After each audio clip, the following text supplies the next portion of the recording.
नमस्कार साथियों। जैसे कि अभी मैं आपके साथ बात कर रहा हूँ लेबर लॉज के अंदर इंडस्ट्रियल डिस्प्यूट एक्ट 1947 के संदर्भ में, और इस एक्ट के संदर्भ में बातचीत करने के दौरान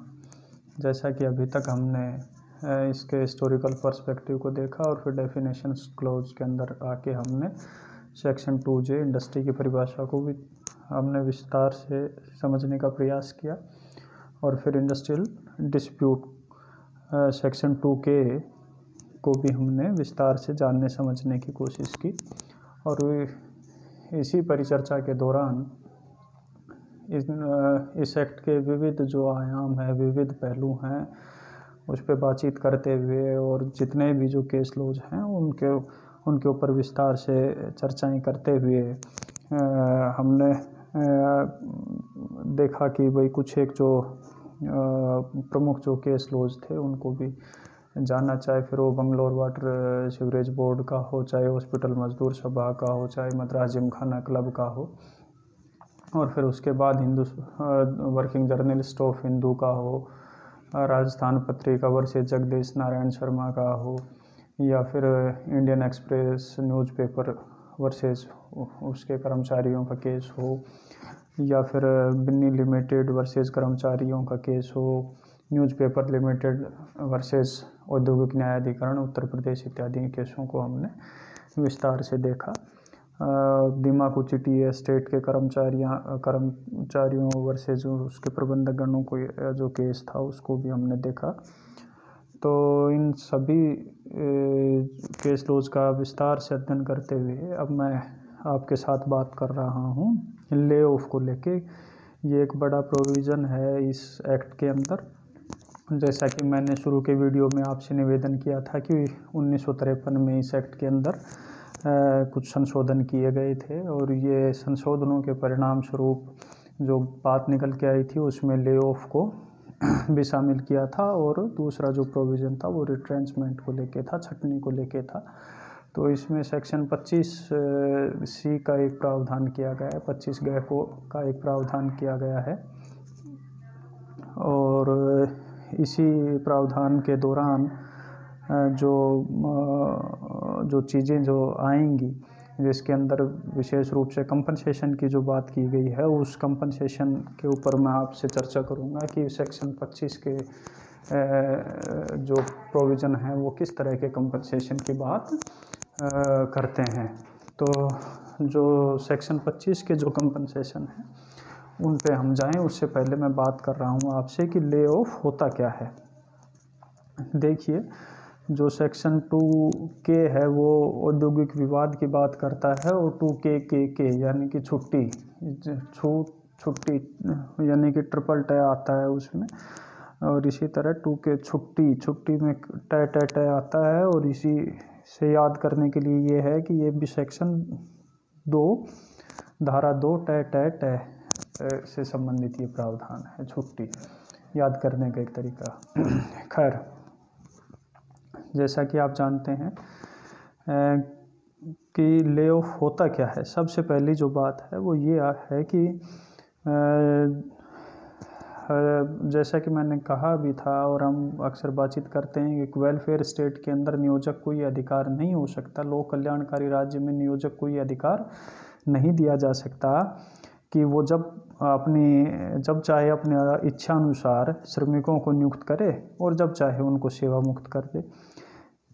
लेकिन यदि उसके समक्ष कोई ऐसा कारण है जो कि उसके नियंत्रण के बाहर है और जिसके परिणाम स्वरूप उस कारण विशेष के परिणाम स्वरूप वो नियोजन देने में असमर्थ है, तो 1953 के बाद वो ऐसे श्रमिकों को सेवा मुक्त नहीं कर सकता, बल्कि अस्थायी समय के लिए उनको जबरी छुट्टी देके ले ऑफ करके सेक्शन 25C के प्रावधानों के अनुसार प्रतिकर देने के लिए वो बाध्य रहेगा। देखिए, यदि मैं अब इसको थोड़ा और विस्तार से आपके साथ इस संदर्भ में बात करूं, तो बात यह है कि भाई जबरी छुट्टी से अभिप्राय किसी भी श्रमिक को अस्थायी रूप से काम से अलग कर देने से है या उससे काम ना लेने से है। और जो विशेष जो बात है वो ये है कि जबरी छुट्टी के दौरान, ले ऑफ के दौरान नियोजक और कर्मचारी के जो संबंध हैं वो समाप्त नहीं होते, बल्कि वो सस्पेंड हो जाते हैं, निलंबित हो जाते हैं, टर्मिनेट नहीं होते, सस्पेंड होते हैं, अंडर सस्पेंशन रहते हैं, निलंबित हो जाते हैं। और जो असामान्य कारण है उसकी समाप्ति के बाद वापस से उस वर्कर को, उस कर्मचारी को, उस वर्कमैन को काम के ऊपर रख लिया जाता है। तो जो ऐसा वर्कमैन, जो ऐसा श्रमिक जो कि सेवारत है और बदली श्रमिक नहीं है, मैं बताऊंगा बदली श्रमिक क्या होता है,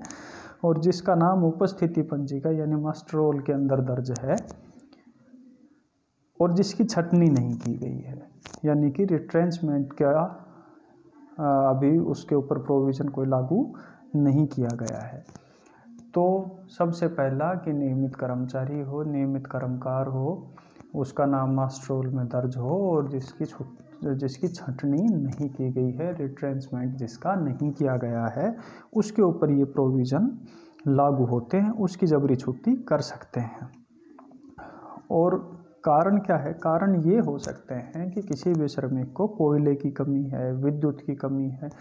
यानी कि कुल मिला के पावर की सप्लाई यदि बाधित रहती है उसके कारण, या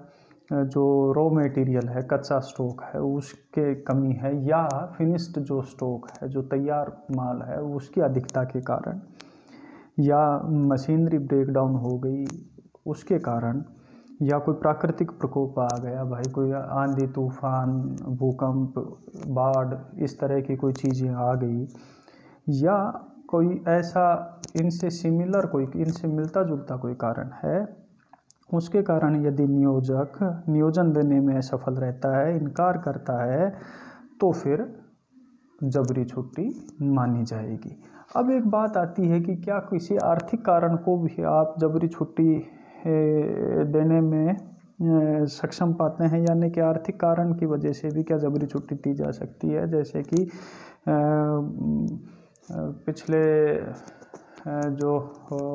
कुछ वर्षों पहले की जिस तरह से जो नोटबंदी की गई थी और उसके परिणाम स्वरूप बहुत से जो उद्योग धंधे थे उनके ऊपर काफ़ी एडवर्स इफेक्ट पड़ा। अचानक से जब धन का इस तरह का फ्लो रुकता है तो उससे कुछ गतिविधियां निश्चित तौर से प्रभावित होती हैं, अर्थव्यवस्था के ऊपर एक व्यापक प्रभाव आता है, विशेष रूप से छोटे उद्योगों के ऊपर। तो उस दौरान बहुत से जो श्रमिक थे उनका ले ऑफ किया गया, उनकी जबरी छुट्टी की गई। तो क्या आर्थिक कारण को आप इससे सिमिलर कारण मान सकते हैं कि प्राकृतिक कारण है, मशीनरी ब्रेकडाउन है, फिनिश्ड गुड का स्टॉक की अधिकता है, या जो तैयार माल है उसका जो स्टॉक है वो बचा हुआ है, रॉ मटेरियल नहीं मिल रहा है, या फिर कोई प्राकृतिक प्रकोप हो गया, या पावर की सप्लाई कोई बाधित हो गई, इत्यादि इत्यादि।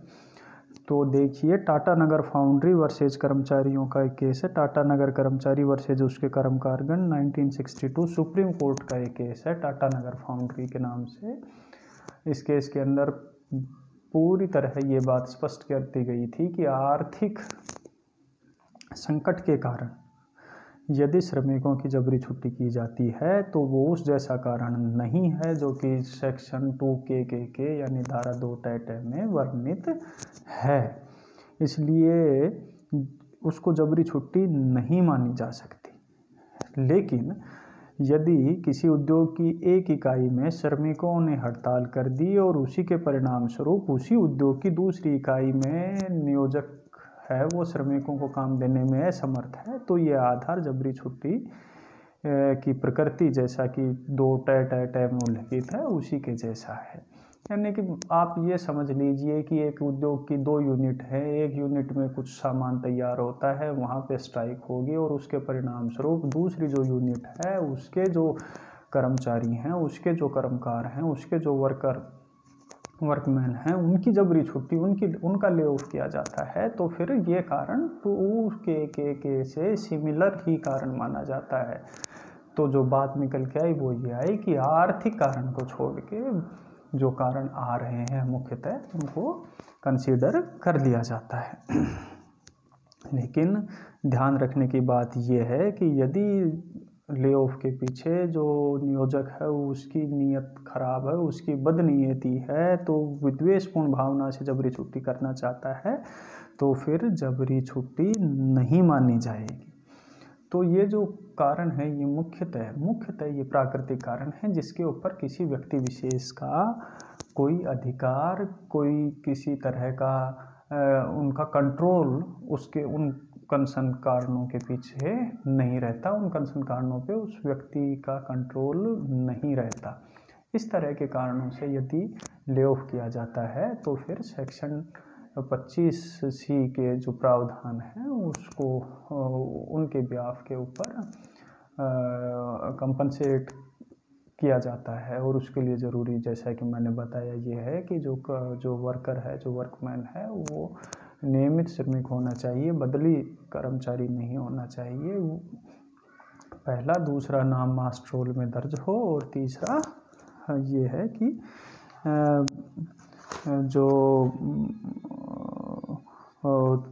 जो कर्मचारी है उसकी छंटनी नहीं की गई हो, रिट्रेंचमेंट नहीं किया गया हो, तो फिर